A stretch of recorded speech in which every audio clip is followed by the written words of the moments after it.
Why are there so many heads of state who do not understand the concept of a people or a nation? The states of which they are presidents or prime ministers have been reduced to acting as guardians of private interests and political power, falling deep into a credibility and legitimacy crisis. They simply refer to the values of capitalism and such buzzwords that come along with it, such as competitiveness, merit-based system, and individual responsibility. Alleged equal opportunities, democracy, good governance. The result of this is a minority who has a monopoly on the wealth and on migration control, on universal humanity, dignity, and equality that are violated by security policies. Tyranny does not know peace. There is no doubt about this. For this current conflict, as there was not for conflicts past. All of this led to the election of Trump. This election took place in the context of a political and economic crisis. And will this result in significant ontological and epistemological shifts? For a long time, has the world not been undergoing international transformations, which have already started to break down the system that was designed according to the financial interests they were required to guarantee? Why is it impossible for us to find solutions to these crises that do not result in state destruction? All of these questions force us to look at these crises from a different perspective, without looking at maps and statistics, but focusing on the paradigms that our world is based on. This will allow us to identify variations, repetitions, identify divides, relationships of dominance and deadly and cynical pleasure. The current capitalist system was based on the paradigms of domination, rooted in the exclusion of all religions other than Christianity, and on a racial hierarchy. As early as 1452, in the papal bull called Dum Diversas, Pope Nicholas V gives the King of Portugal, Alfonso V, permission, and I quote, to put any Saracen or Muslim, pagan and other non-believers in Christianity under a condition of perpetual slavery.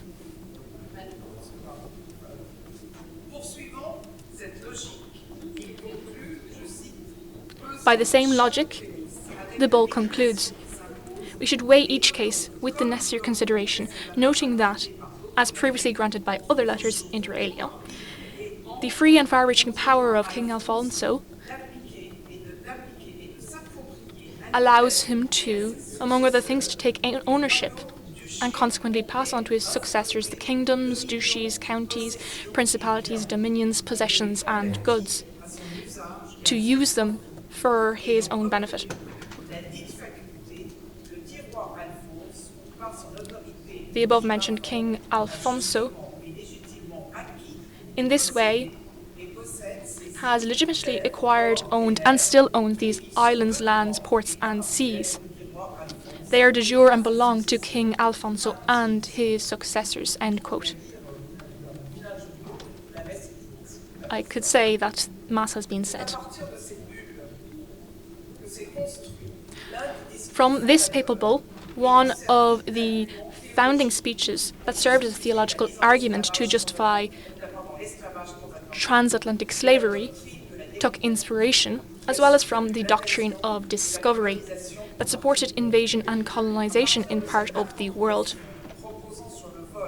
This appropriation, based on theft, genocide, and other crimes against humanity, has been the cornerstone of the racist capitalist system since the very start, taking control of territories by strategy or sheer force, looting natural resources to ensure survival, as well as enacting laws to avoid all legal judgment, even willing to blatantly manipulate laws so that the dominant people can claim the right to impunity. This was cynically realized during the abolitions. This legitimizing of the permanent war against non-Christian peoples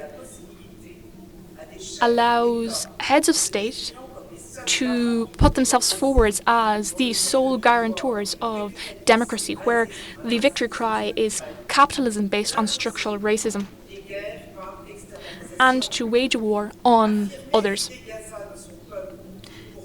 claiming to empty Gaza of its people and turn it into a resort for the dominant people.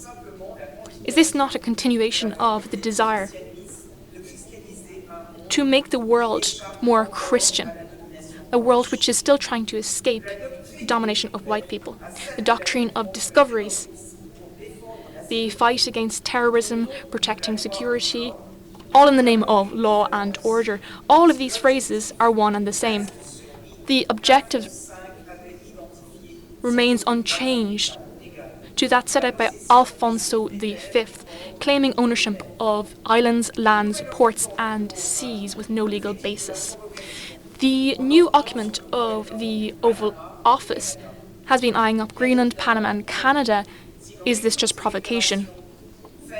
It doesn't seem like it if you listen to the statements made at the National Prayer Breakfast on the 6th of February. He stated that he wanted to eradicate anti-Christian bias, and I quote, to fully prosecute anti-Christian violence and vandalism in the United States, and to move heaven and earth to uphold the rights of Christians and religious believers nationwide, end quote. In this way, he is pointing to the return in the future to the ideas set out in the papal bull Dum Diversity, decreed by Alfonso V in 1452 and later supported by Alexander VI in 1493 in the papal bull Inter Caetera. This bull stated that no Christian nation has the right to take control over land already under the control of another Christian nation. Thus, the right of white Christian nations over non-Christian countries and non-white peoples was established. This new world order, based on land grabbing and looting natural resources, means a permanent war against indigenous people, and later against slaves even after the abolition of slavery.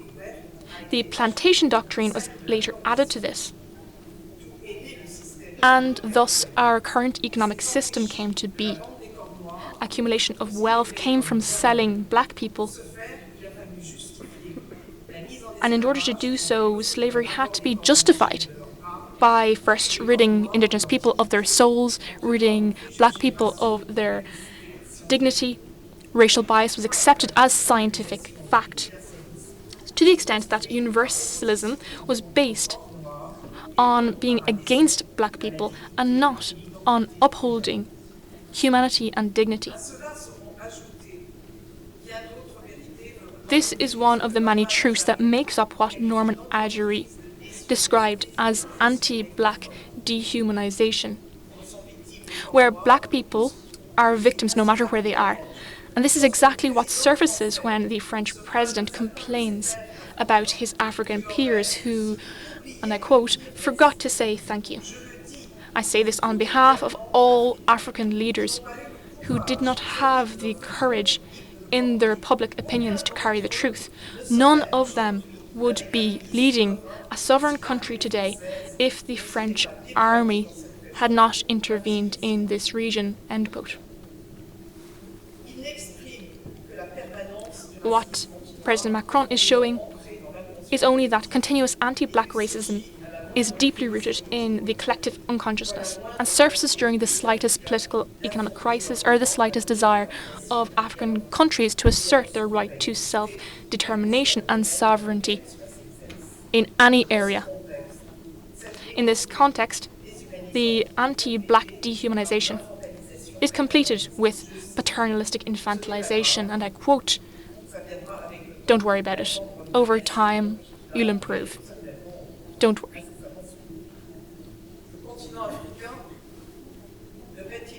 Should the African continent thank France and NATO for destabilization of the region triggered by their meddling in Libya?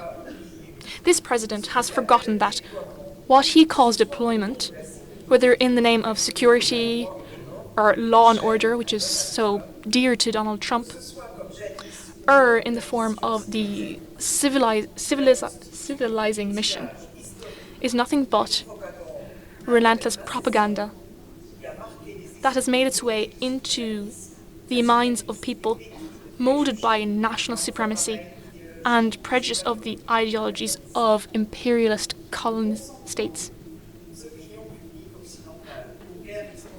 The consent of Western public opinion has only been acquired because there has been constant brainwashing from school desks right up to university level. Media played a fundamental role here. The president may have lost his chance to play around with Africa with international relations, and believes that if it does not benefit the financial sector, it doesn't matter. The destabilization of countries in the Sahel jeopardizes French investments. He does not care about the people. The survival of the system is what is important to him. Since 1492, the story imposed by Eurocentric modern era described as the Great Discoveries. It was in this time that race became the founding structure of the capitalist system.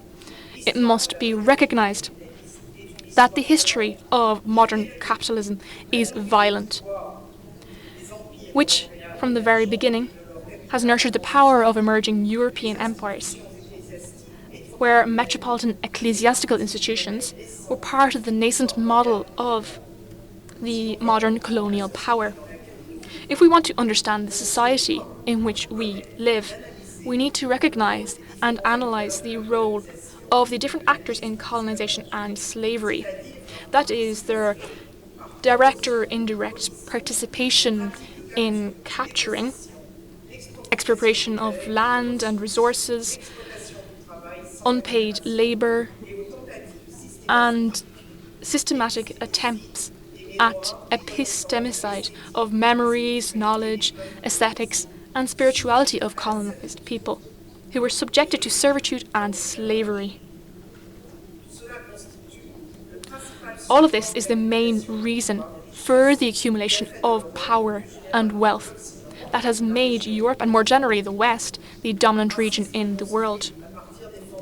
Racism that was built from racialized fantasy, which is still alive and well, while black people and Arab people, especially those linked to Islam, continue to be weaponized by power to the point of becoming a structural adjustment variable in the capitalist system, whose life and dignity are conditional to the economic, political and social situation in their country. In the period of 1970 to 1980, the state claimed the role of mediator of social relations. Nowadays, the social role of the state has been eroded by the ideological and political attack of liberal capitalism. The interests of vendors were imposed as a rule of conduct. Commercial law only still exists in the strict sense of legal ownership by private firms and large transnational corporations.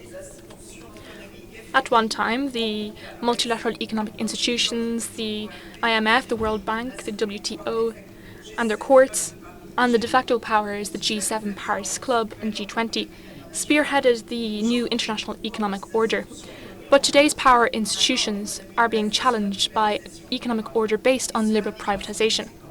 This is not without consequences for international relations, who do not escape this financial system. This is not a change in the power of balances. People who are still under the yoke of colonialism, but the continuation of what was put in place from the very first colonies of the discovered territories, illegitimate ownership, the use of weapons to settle disputes. Let's remember the Baron de Macau, who for 15 days directed his cannons to attack the city of Port-au-Prince.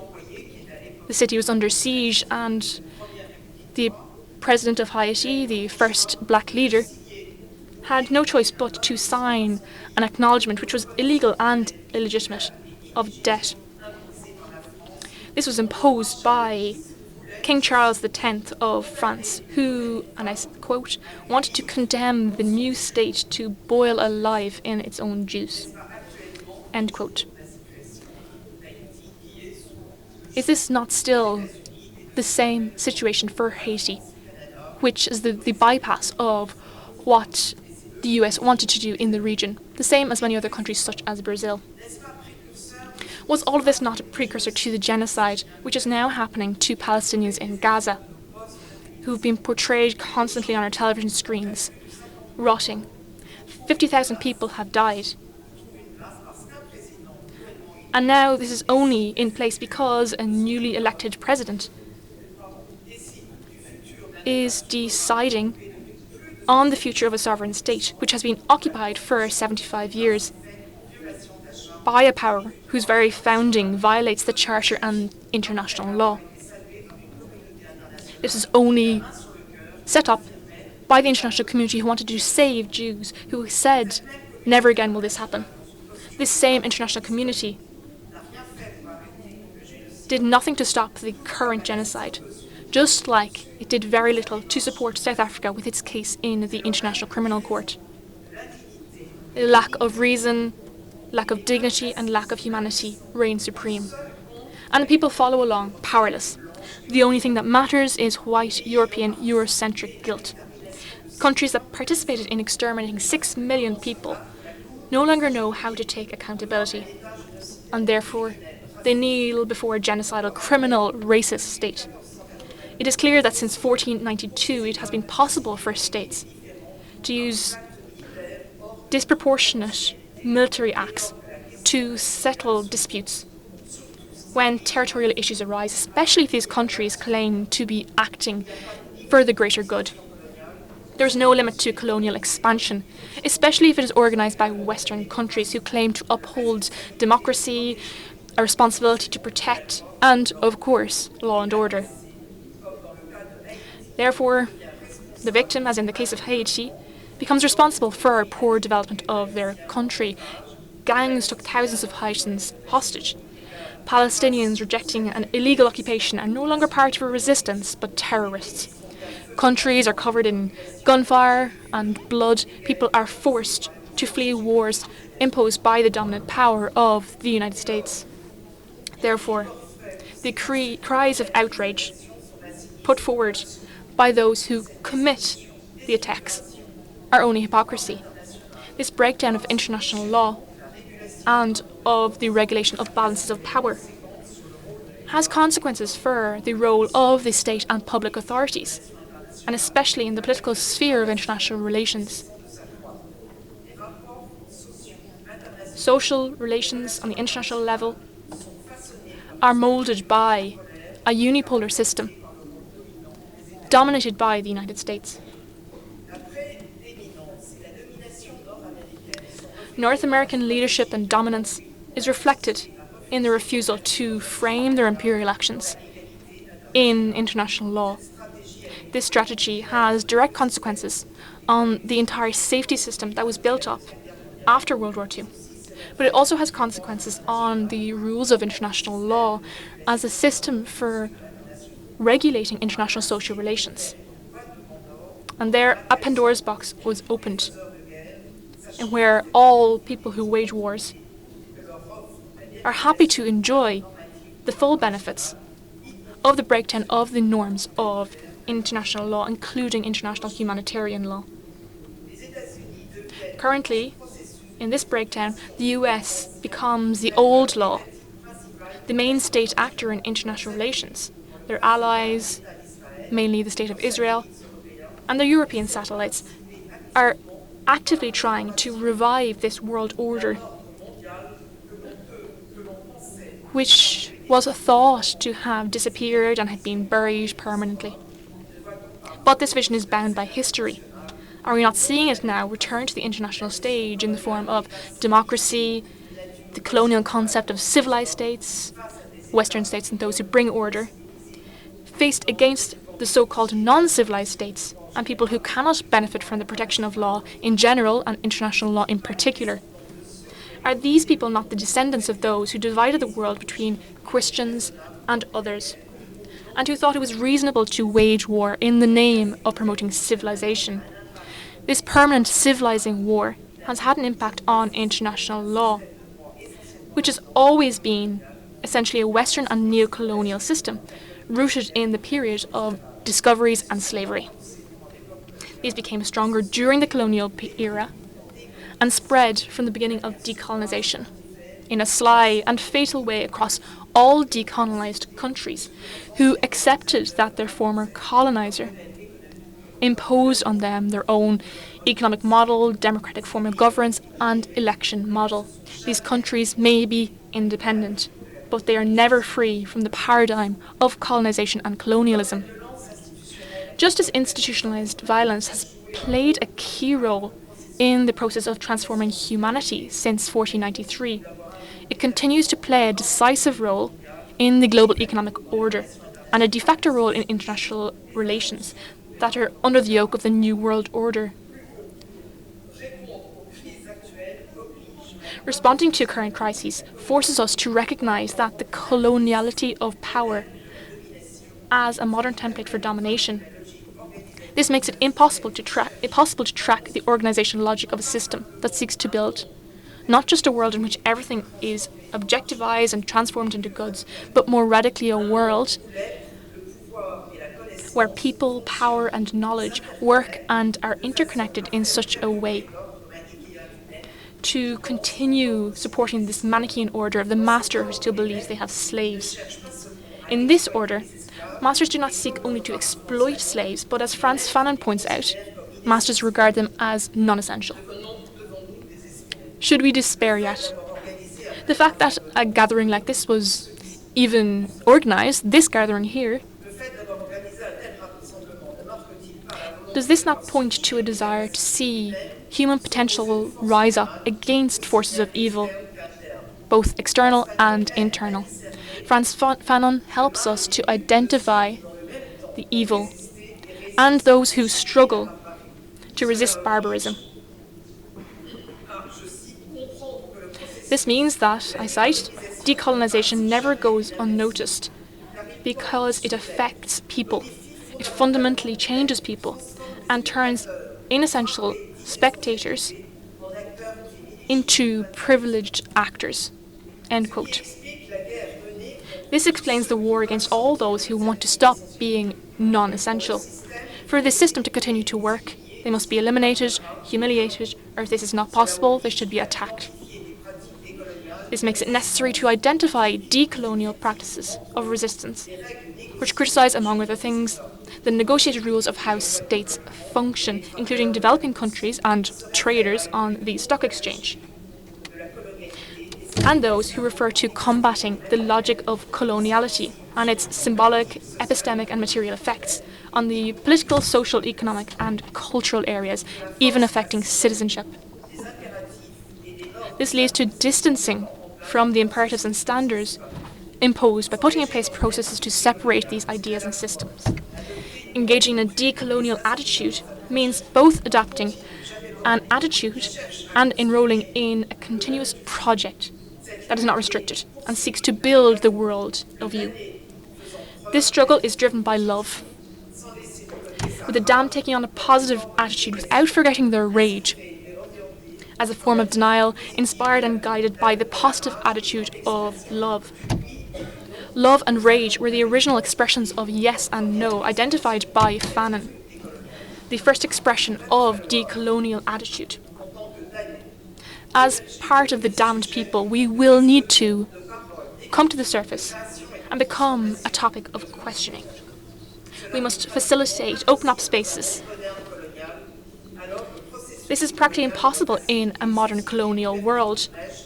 So the decolonial process must facilitate this, opening up spaces, breaking down walls, and forcing those who believe in the movement to not leave the damned behind. They must become the initiators of the decolonial approach. So all those who are damned should be in this group. This applies to all of us. And we should be mindful not to become agents of coloniality, occasionally or less occasionally. From a decolonial perspective, the damned cannot walk alone. This decolonial shift requires a collective movement. This is why that I propose at the end of this gathering there should be a joint declaration denouncing coloniality of power as one of the means of domination of the capitalist system, a global racial oppressive regime that creates and replicates relations, institutions, ideologies, viewpoints, rejection and exclusion, as well as conflicting feelings of hatred and desire from the regional level right up to the global level. If we do not manage to escape this system, which is based on both capitalism and racism, it won't matter who is the president of the United States. The country will continue to exercise the power just as it was designed when this system first emerged. Changing the paradigm of colonial domination would mean breaking the long-standing pattern that focuses solely on anti-black institutional racism. This anti-black racism, which built universality and the capitalist system, was based on the exclusion of black people. This should be replaced by establishing a process of reparation policies to substantially counteract the damage caused by slavery, colonization, colonialism, and the plantation doctrine. We should not blindly continue on the same path, but we should conceive a balance of power that is ethical, spiritual, anti-colonial, and fights for what is right in order to change the world from the bottom up. In the 2025, this is a year to commemorate Frantz Fanon. It is a year for us to fight. It is also the 200th anniversary of the debt imposed to Haiti.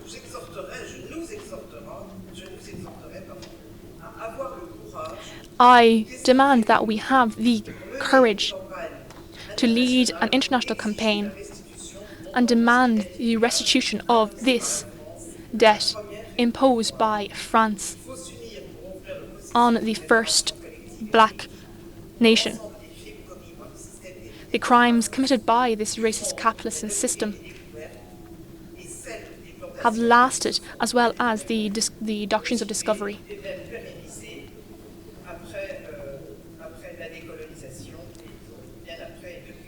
Even well after decolonialization.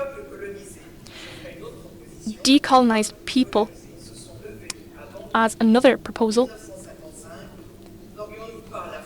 in 1955, had the strength to bring together people to change the balance of power. Thank you.